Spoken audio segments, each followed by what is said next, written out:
What does it mean to be cozy? Is it the sensation of sitting on a massage chair, or is it more than just a state of mind? I've got no clue, but November is giving me a pretty similar vibe. November has autumn leaves, turkeys, pumpkin spice frappuccinos, and my birthday. If you were to mash those cozy qualities together, you get a masterpiece. Hilda the series is an urban fantasy show about a free-spirited girl and her adventures with Scandinavian beasts. After losing her forest cabin, 11-year-old Hilda and her anxious mother move to the city of Trollberg.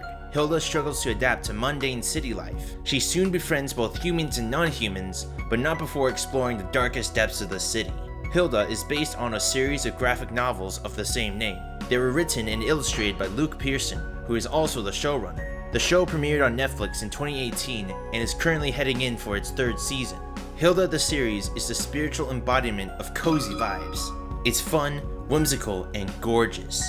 It has a genuine warmth to it that's hard to articulate. It's my favorite Netflix series ever, but that doesn't change how criminally underrated it is. That's where I step in. Today is my 23rd birthday, so I made my own birthday gift for the world. This video goes out to not only my loyal viewers, but also the hard-working creators behind Hilda.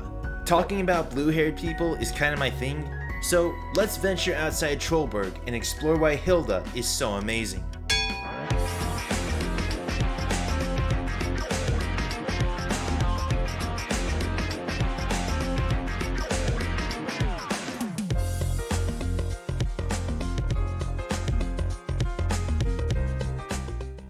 Hilda the series takes place in a vague, modern-day Northern European country. In this world, humans coexist with supernatural creatures. To best illustrate the whimsical vibe, let's walk through the opening of the amazing first episode, The Hidden People. Hilda and her pet Twig run their weekly nature expedition. Hilda is a fearless explorer at heart. She and her mother grew up in a remote cabin. Hilda shares exemplary empathy with nature's creatures, like water spirits, flying wolf dudes, and deer foxes. She loves to observe and sketch her surroundings in her notebook. Hilda isn't always careful though. She draws several sketches of a troll. Her pet Twig ties a bell on the troll's nose in case he wakes up. Trolls are sentient rock monsters who turn to stone in the day but roam freely at night. Hilda knows very well that trolls are dangerous, but she can't resist the perfect sketch. Hilda draws until sunset and the creature wakes up. He chases Hilda out of his swamp. She fears for the worst, but he simply can't reach the nose bell with his hands.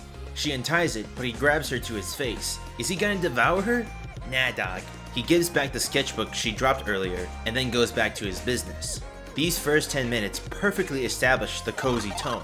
I would describe Hilda's tone as warm with dashes of spookiness. The world contains mischievous spirits and animals, but it's presented in a warm, cutesy art style.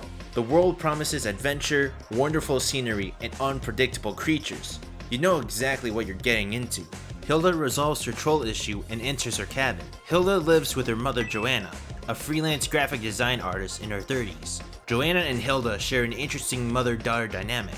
Joanna is protective of her daughter and often worries she won't return home in one piece. They care deeply for one another, but they don't always see eye to eye. Joanna encourages Hilda to grow up in the city and hang out with normal human friends, while Hilda remains steeped in nature's refuge. But as Hilda brings more chaos to their lives, Joanna becomes critical and distrustful over her daughter's exploits. Also, Joanna is a single parent. Hilda's father is never mentioned in the show or the novels. Whether he's alive or not is currently unknown. Hilda and her mom drink some tea until they're invaded by invisible elves. Apparently, Team Hilda's home illegally occupies elf territory. Hilda tries to find the correct elf officials, but they always get in her way. She's not taking any of their crap. Hilda is a protagonist with many flaws. She can be rude, impulsive, and a little sassy.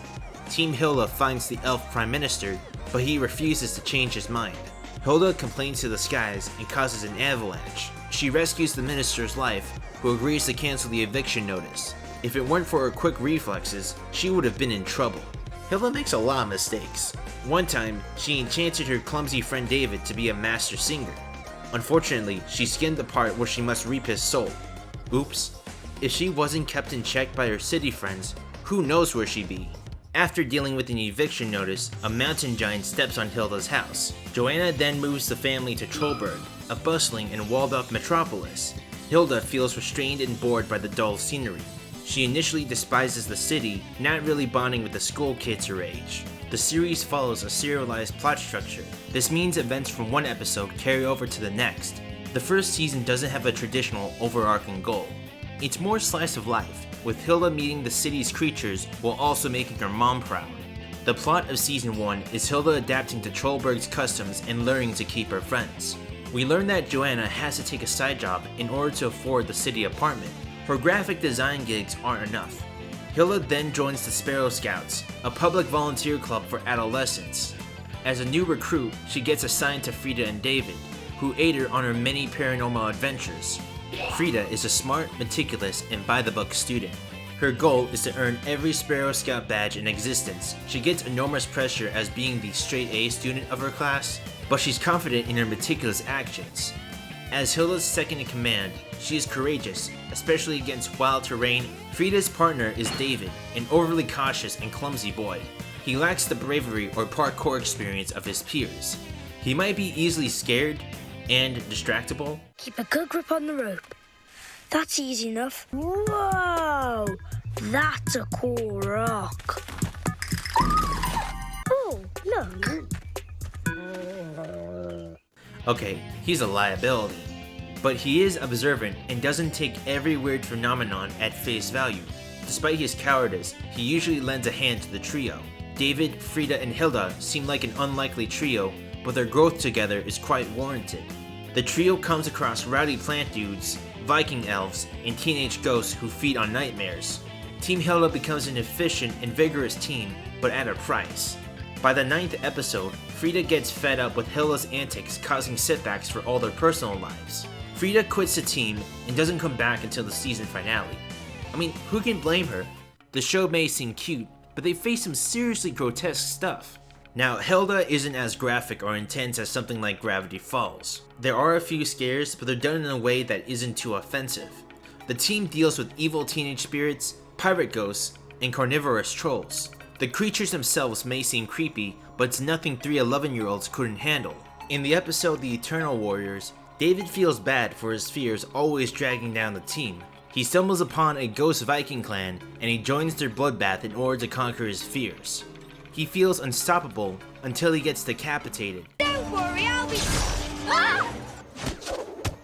Ouch! Oh, and the dueling Viking clans get amputated too. Of course, it's bloodless and he gets his head reattached via magic. He learns that having some fear is good and necessary because it prevents him from blindly charging into things. The show just nails this kind of tonal balance. This type of horror reminds me of the indie game, A Hat in Time. It's about an adventurous girl with a stylish hat. She gets stranded at a place with weirdos who may or may not want to crush her. She enters a spooky forest, meets a scary lady, and also skims over the fine print. Whoops! Guess this soul belongs to me now. Did you follow up on footnote number 35? No, I was kind of in a rush. What kind of girl performs an enchantment spell without reading the footnotes? This kid is energetic, a little sassy, and has messed with the fabric of time. Does this have anything to do with the video? Not really. Well, it is my birthday video, so I can do whatever I want, like gushing about the art style. The art design is fantastic. It's so warm and detailed, where do I even begin? For one, it uses a limited color palette. The primary colors are yellow, red, and turquoise blue, but the expert choice of colors draws my eyes on the best details. For example, the environments are usually shades of beige and earth tones. This contrasts with the characters and architecture, which always adhere to the shades of blue, red, and yellow. Hilda is the only one with blue hair. She always stands out, even when she's tiny in the frame. The show incorporates level of detail, or LOD, for its models. This means that the farther away an object is from the camera, the less detail it has. The creators made 2 separate models for each character. When Hilda's up close, her face is detailed, but when she's far away, her eyes and clothing are vastly simplified. This method helps with the wide-angle shots where Team Hilda stands next to a huge creature. It's a really cool effect while also retaining character expression. This show does a great job portraying scale, whether it's tiny elves or giant garden dragons. The character designs are cute, readable, and appealing. That's not all. There's a rusty brush filter applied to the line art. This gives off a rough, impersonal touch to an otherwise digital creation. I checked out some images of the graphic novels, and the pencil art gives that handcrafted personality. The brushy lines even deform when the characters move.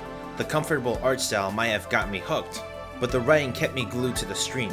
In the first season, Hilda has trouble relating to Trollberg's school kids. She rescues the Great Raven from some bullies, only to find out he lost his memory. He almost drowns, but Hilda dives in and rescues him. He recovers his memory and learns he's the almighty Thunderbird. He's like a good omen to the people of Trollberg. Hilda empathizes with lost or confused creatures even if they want nothing to do with her. Hilda is willing to risk her life for others. She's a refreshingly optimistic hero. However, her numerous excursions put a heavy price on her mother. Hilda and her mother have a complicated relationship. Hilda isn't that tidy around the house and sometimes tests her mom's patience. What are you doing? Looking for my sweater. You're wearing it. No, my good sweater. Guess I'll have to wear this one. Hey, I knitted you that sweater. But she constantly worries that Hilda will never come back from her adventures. Season 2 puts their bond to the test. The second season is where the series gets really good. It's also a little darker. Eric Alberg, the head of the Trollberg Safety Patrol, launches a campaign to upgrade the city's defenses and get rid of the trolls. The Safety Patrol installs automated bells, which not only makes the trolls angry, but also disturbs the city's wildlife. Hilda deems Alberg a no-good, power-hungry airhead. She and her pals attempt to undermine his plans. Meanwhile, Joanna quickly catches on to Hilda's lack of honesty about her exploits. Hilda wrote a vivid description of her own encounter with a troll. Thrilling stuff, particularly the illustrations. You never told me about that. We could all learn a thing or two from her. In this season alone, Hilda gets entangled with Witch University, a time travel love story, and even sea monsters. If I were Hilda, I'd be hesitant to share the death-defying details. Many of her endeavors are legit dangerous, but they're super memorable. Speaking of memorable, my favorite episode is the Deer Fox, which focuses on Twig and his journey to his herd. Twig receives a cryptic dream. Team Hilda neglects to bring him on recent missions. Feeling alone, Twig sneaks out of the apartment and into the wilderness. Hilda and her mom follow his trail. Twig travels the woods and gets hunted by the Red Wolf. As the story progresses, it flashbacks to Little Hilda and Little Twig saving each other's lives. Can I just admit, Little Hilda is just adorable and she needs to be protected at all costs. Back in the present, the Red Wolf catches up to Twig and his owners. The Red Wolf is super dangerous, as he's hellbent on killing Twig. The team outmaneuvers the Predator and arrives at Twig's calling place. Knowing that he won't get another opportunity like this, Hilda accepts Twig's longing with his herd. Twig follows the herd into the Sky Realm. He's happy to be back with his family, but begins to miss his owner. Hilda realizes her old cabin life is gone forever and soon cries. Twig leaps to her lap and she rejoices. Team Hilda is reunited once again. To tell you the truth, man, this episode almost made me cry. It takes a more reflective approach to its characters. The episode delivers a great backstory into the relationship, but also into Twig's desire to belong somewhere. His facial and body animation are extra impressive, given he can't speak. The scenes with the Sky Realm are just so beautiful. The whole thing is a masterclass in visual storytelling. If only Hilda could keep that same strong bond with her mother. In The Beast of Cauldron Island, Hilda lies to her mother about attending a Sparrow Scout meeting on the beach. In reality, it's a mission to stop a giant kraken from destroying Trollberg's navy. Joanna calls the Sparrow Scout leaders to confirm the event never occurred. If you could let me explain. That you lied to me and then disappeared while there's a sea monster attacking the harbour? I was worried sick. Mum, you don't understand. I had to. You don't have to do anything. You are grounded. Hilda might have saved countless lives, but she messed up big time. This dishonesty continues until the season finale. She tries to reconcile with her, but they accidentally teleport to a troll hotspot, the Stone Forest. They both argue who's wrong and who's right, but they begin to see each other's perspectives. Hilda felt awkward having a mom on her adventure, but soon lives with the worry her mom experiences. They apologize, agree to be more transparent with each other. This two-way dynamic feels natural. You can totally empathize with both sides. Hilda wants to protect her own kin, while Joanna tries to be a fair and competent mother.